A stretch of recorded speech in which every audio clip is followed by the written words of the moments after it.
Nakaantabay po sa misa sa Quirino Grandstand si Joseph Morong. Kamustahin natin, Joseph? Oscar, naghahanda na nga dito ang ating mga kababayan para sa hapong misa nitong si Pope Francis. Ito yung magiging ang concluding mass, no?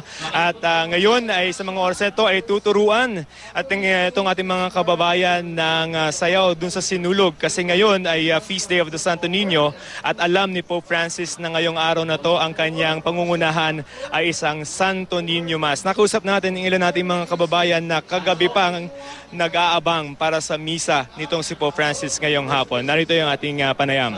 Dito tayo dito sa Quirino Grandstand, may bahagi dito dun sa harapan ng mga quadrants. Nandun dito yung mga kababayan natin na medyo may kapansanan.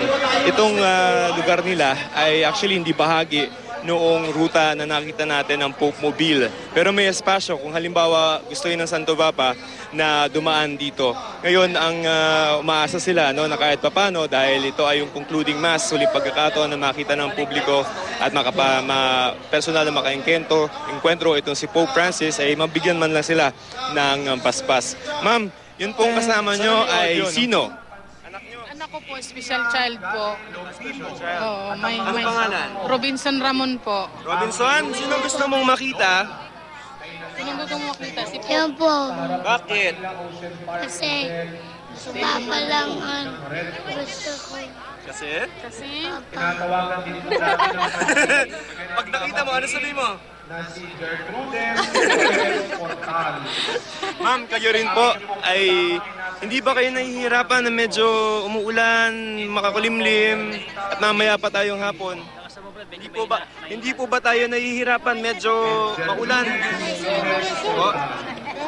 Ang tuhod ko na makakalakad. Okay lang, ma'am. Kasama niyo po. Ma'am, sir, ilan taon na sila? 9-2. Oscar, sa mga oras na ito, ayan, tinuturuan na yung gagawin. Step number 2 na yan. Kanina, tinuruan tayo na itataas-taas ang Santo Niño.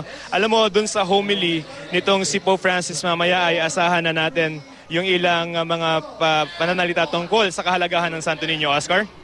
Maraming salamat, Joseph Morong.